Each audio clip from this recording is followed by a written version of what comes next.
Afternoon, Tony Dattino here doing my Live with Tony.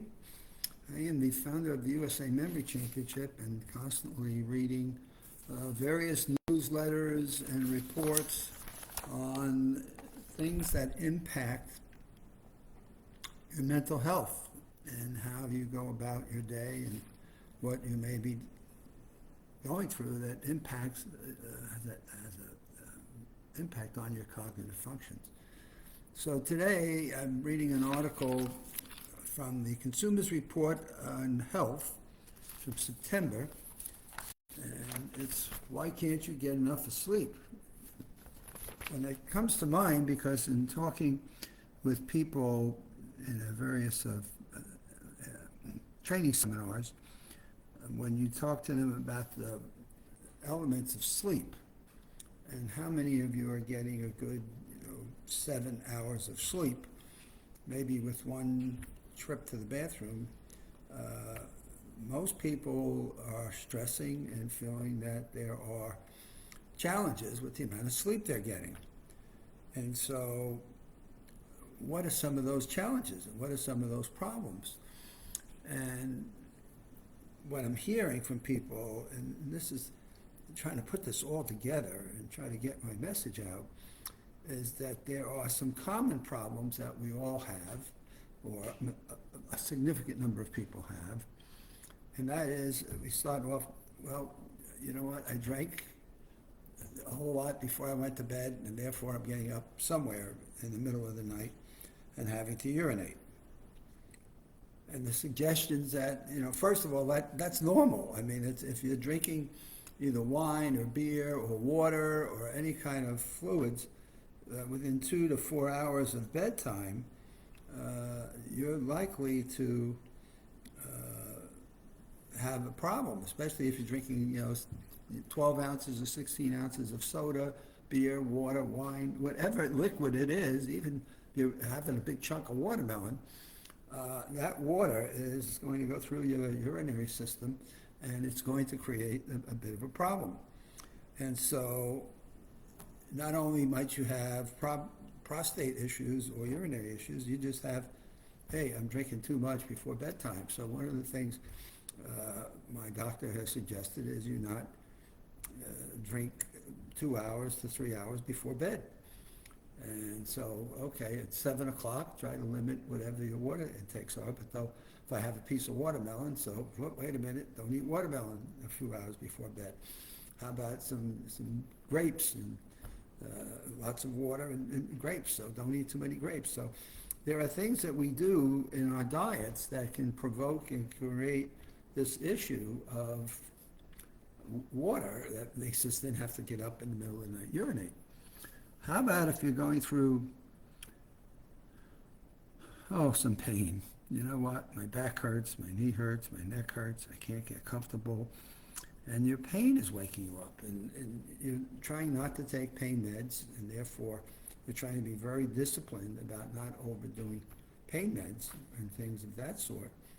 And so as a result, what are you doing? You're trying to deal with pain that's keeping you awake, and so you're tossing and turning, maybe twisting around, and that's creating a bit of a problem for you. And so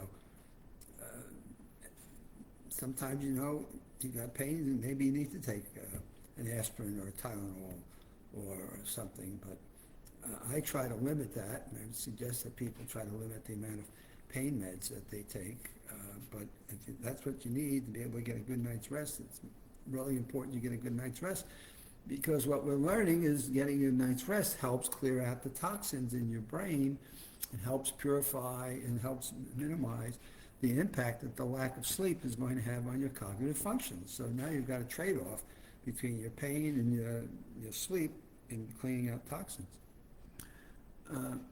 You're sleepier earlier in the evening. This is the real bad one, right?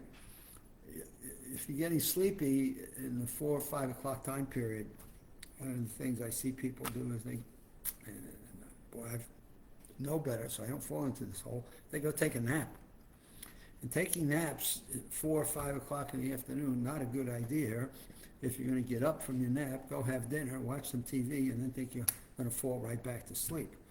So you've got to be careful if you're getting tired in the late part of the day. Uh, how do you not take a nap and prolong your sleep into that same time of day so that you're sleeping, going to bed at 10 o'clock or is it 9, whatever time it is, you're getting up 4 or 5 in the morning to go off to work, because you're an early shift worker, then 8 or 9 o'clock. But that has to be consistent. And the last thing you can do is get yourself sleepy and tired, take a nap at 4 or 5 in the afternoon, and then wake up, say, dinner time, now I'm going to sleep. And that's not going to work too well, because your body's going to say, wait a minute, I just finished getting up. I'm ready for an 8-hour day, and now it's 2 in the morning before you're able to get to sleep. So you've got to watch the regimentation that you have. I know one of the things that I work to do, even if I get tired in 4 o'clock, 5 o'clock range, I get up and start doing some exercises. I start to become more mobile. I try to work out a little bit more in terms of being moving. Maybe it's time to go out and take a walk. If it's not 95 degrees, maybe it's a good time to go jump in the pool and go take a swim. But one thing I'm sure not going to do is lay on the bed or sit in the sofa or a lounge chair and take a nap. Not going to work, because then when it's time for bed, wait a minute. Now, sleep apnea is something that people talk about. They lay in bed and they start having a problem breathing, and they have to go for a sleep apnea test. And so now we got to start to diagnose, is there a sleep apnea problem? And you have obstructive breathing, and that's causing you to jolt up and wake up. And so you got to be careful in terms of your sleep apnea. If you've been tested for it, then you well know that whether you have it or not. If not, then maybe it's something you want to consider having a sleep apnea test done. And then sometimes I have the restless leg syndrome, and your legs just, your body and your chest and your brain are ready to go to sleep, but your legs are just kind of bouncing around.